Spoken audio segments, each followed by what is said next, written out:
Pour continuer sur le dernier argument qu'a mis en avant le président de la CAB, il se trouve que la collectivité de Corse finance à travers le service formation des formations d'ambassadeurs du tri. Et dans cette formation, on fait de la caractérisation. Ça veut dire que vous prenez une poubelle, vous l'ouvrez et vous regardez ce qui convient, ce qui correspond au bac et ce qui ne correspond pas.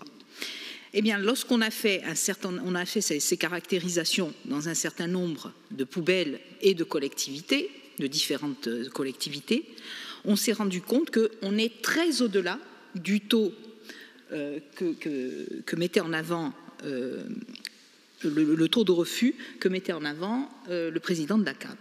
Ça veut dire que dès que vous dépassez les 10%, votre déchet, votre bac, il passe dans les poubelles grises. Il est considéré comme un déchet ultime, les poubelles grises.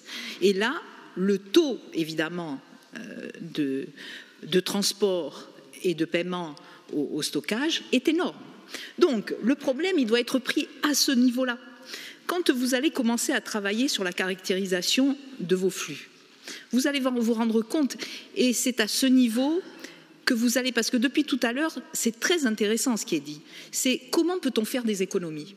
Mais la première économie, c'est celle-là. C'est-à-dire que on ne se contente pas, et il se trouve que j'habite et je paye une taxe dans la communauté de communes de chez vous, de Pasquale Paoli, et je vois bien, autour de moi, personne ne trie. Très peu. Donc, évidemment, ça coûte très cher. Évidemment, ça coûte très cher. Alors, étant sensibilisé à cet aspect de la chose, à la caractérisation, je me rends bien compte qu'en milieu rural, les biodéchets sont mis dans la poubelle grise. Catastrophe. Vous payez le maximum. Il y a un taux de, évidemment, les bacs jaunes sont aussi alimentés, les bacs verts aussi, le bac bleu aussi, mais très peu par rapport à ce qui est fait. Donc toute l'économie, elle doit être faite à ce premier niveau. Et pourquoi en est-on à ce niveau? Parce que très peu, et il y a 2 communautés de communes qui font un travail énorme là-dessus, c'est celle de Balagne, et c'est celle de Costa Verde qui fait un travail énorme avec les ambassadeurs du tri. Ça ne peut pas être un dépliant que vous donnez une fois et on a dit ça y est, la population, les administrés savent. Ça n'est pas possible. Ça doit être permanent, de la pédagogie permanente, et c'est comme ça que vous pouvez arriver à de bons résultats. Alors, de quelle façon?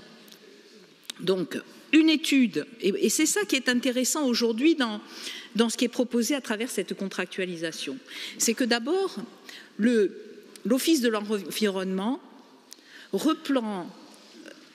réoccupe sa place centrale dans le dispositif.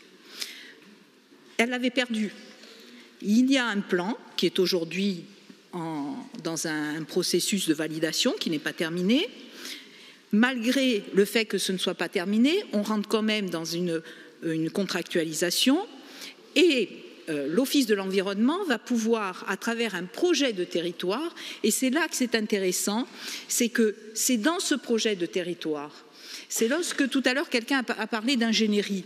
Effectivement, il y a besoin d'ingénierie. Il faut accompagner les communautés de communes à travailler sur de l'ingénierie de traitement, parce que sinon, ils vont payer un maximum. Et on verra bien dans ce cas-là qu'il y a des économies qui peuvent être faites. Cet accompagnement, cette supervision qui est faite par l'Office de l'environnement, elle ne se fera qu'à la condition d'un bon projet de territoire. Sinon, on va continuer à financer des fonctionnements qui ne marchent pas.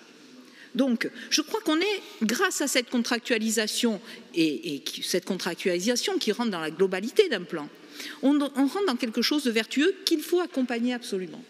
Parce qu'effectivement, ça manque aujourd'hui, des EPCI sont dépourvus parce que, eh bien, financièrement, ça leur coûte cher. Et ce qui manque aussi, je crois, c'est un pilotage. Il faut absolument un pilotage serré. On voit bien que ce pilotage aujourd'hui est absent. Parce que si on avait un pilotage permanent permanent, on verrait très bien lorsqu'il y a besoin de remédiation et de faire en sorte que les ambassadeurs du tri repassent au sein des populations. Donc, intéressant dans la mesure où vous n'êtes plus à l'Office d'environnement un tiroir caisse, mais vous reprenez votre place de chef de file. Et puis c'est intéressant aussi parce que lorsqu'on parlait tout à l'heure de cette fameuse caractérisation, lorsque vous triez bien, les échos, tout est envoyé sur le continent, trié, enfin ça passe par différentes étapes et c'est envoyé dans les éco-organismes, qui aujourd'hui, les éco-organismes restituent au Civadec 80% lorsque c'est un bon niveau de tri.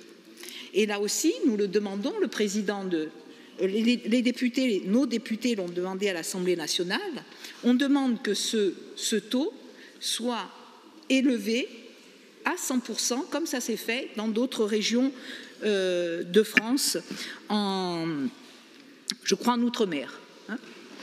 Donc, vous voyez que des économies, il y en a qui sont possibles. Il faut peut-être changer un petit peu la loi, il faut peut-être aussi changer la loi sur la TGAP. Nous avons porté une motion dernièrement sur la TGAP. Il y a peut-être à continuer, à œuvrer, et dans nos négociations avec le gouvernement, il faut qu'on porte cette revendication. Et enfin, je dirais que c'est une des préoccupations de l'Office de l'environnement, le président en a parlé à plusieurs reprises, c'est dans la participation publique-privée qu'on peut à un moment donné trouver des moyens de mieux piloter les dispositifs. À partir du moment où nous serons dans les